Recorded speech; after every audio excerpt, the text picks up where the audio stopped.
ಕರ್ನಾಟಕ ಪ್ರದೇಶ ಬಲಿಜ ಸಂಘದ ಸದಸ್ಯತ್ವದ ಅರ್ಜಿಗಳನ್ನು ಕೆಲವರು ಅನಧಿಕೃತವಾಗಿ ಮುದ್ರಿಸಿ ಹಂಚುತ್ತಿದ್ದಾರೆ. ಬಲಿಜ ಸಮುದಾಯದ ಕೆಲ ರಾಜಕೀಯ ನಾಯಕರು ಮುಖಂಡರು ಈ ಅನಧಿಕೃತ ಚಟುವಟಿಕೆಗಳಲ್ಲಿ ಭಾಗಿಯಾಗಿದ್ದಾರೆ ಎನ್ನಲಾಗ್ತಿದೆ.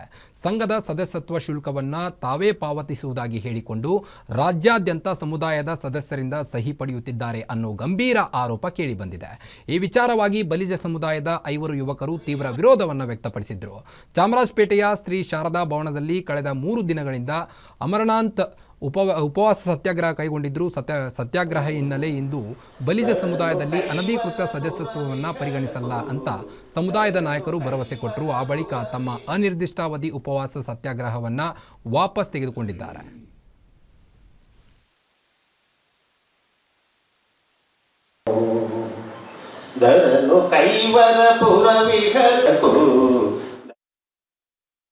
ಇವತ್ತಿನ ದಿನ ಸಮುದಾಯದಲ್ಲಿ ದೊಡ್ಡ ಹಂತದ ಗೊಂದಲಗಳು ಸೃಷ್ಟಿಯಾಗಿದೆ. ನಮ್ಮ ಸಮುದಾಯದ ರಾಜಕೀಯ ನಾಯಕರು ಅಂತ ಏನ್ ಅನ್ಸ್ಕೊಂಡಿದ್ದಾರೆ, ಅವರು ಸಮುದಾಯದಲ್ಲಿ ರಾಜಕೀಯವನ್ನ ಬೆಳೆಸುವಂತಹ ಪ್ರಯತ್ನಗಳನ್ನ ಮಾಡ್ತಾ ಇದ್ದಾರೆ. ಕರ್ನಾಟಕ ಪ್ರದೇಶ ಬಲಿಜ ಸಂಘಕ್ಕೆ ಚುನಾವಣೆ ಈಗ ಆಗ್ಬೇಕಾಗಿದೆ. ನಮ್ಮ ಅವಧಿ ಮುಗಿದೋಗಿದೆ.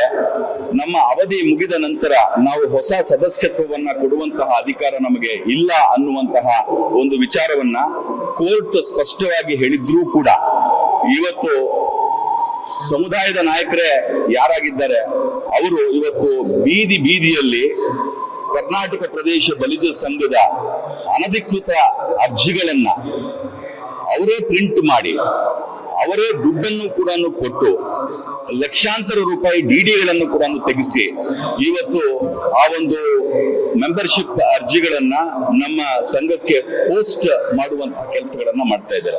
ಬಂಧುಗಳೇ, ಇವತ್ತು ಏನಾಗಿದೆ ಅಂತ ಹೇಳಿದ್ರೆ, ಬಲಿಜ ಸಮುದಾಯದ ಸ್ವಾಭಿಮಾನವನ್ನ ಕೊಂಡುಕೊಳ್ಳುವಂತಹ ಪ್ರಯತ್ನಗಳಾಗ್ತಾ ಇದೆ.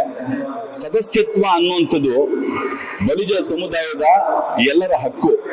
ಆ ಸದಸ್ಯತ್ವವನ್ನ ಇವತ್ತು ಈ ರಾಜಕೀಯ ನಾಯಕರು ಅವರ ದುಡ್ಡನ್ನ, ಅವರ ಪೊಲಿಟಿಕಲ್ ಇನ್ಫ್ಲೂಯೆನ್ಸ್ ಅನ್ನ ಯೂಸ್ ಮಾಡಿ ಇವತ್ತು ಇವರೇ ಕೊಂಡ್ಕೊಂಡು ಒಂದು 10,000 20,000 ಅರ್ಜಿಗಳನ್ನ ಇವರೇ ಮಾಡಿಸಿ ನಾಳೆ ಬರುವಂತಹ ಎಲೆಕ್ಷನ್ಸ್ ಅಲ್ಲಿ ವಾಮ ಮಾರ್ಗದಲ್ಲಿ ಗೆಲ್ಲುವಂತಹ ಪ್ರಯತ್ನ ಆಗ್ತಾ ಇದೆ. ಈ ನಿಟ್ಟಿನಲ್ಲಿ ಬಲಿಜ ಸಮುದಾಯದ ಯುವಕರು ಏನಿದ್ದಾರೆ ಅವರು ತುಂಬಾ ನೊಂದು ಈ ವಿಚಾರದ ಬಗ್ಗೆ ತುಂಬಾ ಕೂಲಂಕುಷವಾಗಿ ಪರಿಶೀಲಿಸಿ 3 ದಿನಗಳಿಂದ ಅವರು ಅನಿರ್ದಿಷ್ಟ ಉಪವಾಸ ಸತ್ಯಾಗ್ರಹವನ್ನ ಮಾಡ್ತಾ ಇದ್ದಾರೆ. ನಮಗೂ ಕೂಡ ತುಂಬಾ ಗಾಬರಿ ಆಯ್ತು.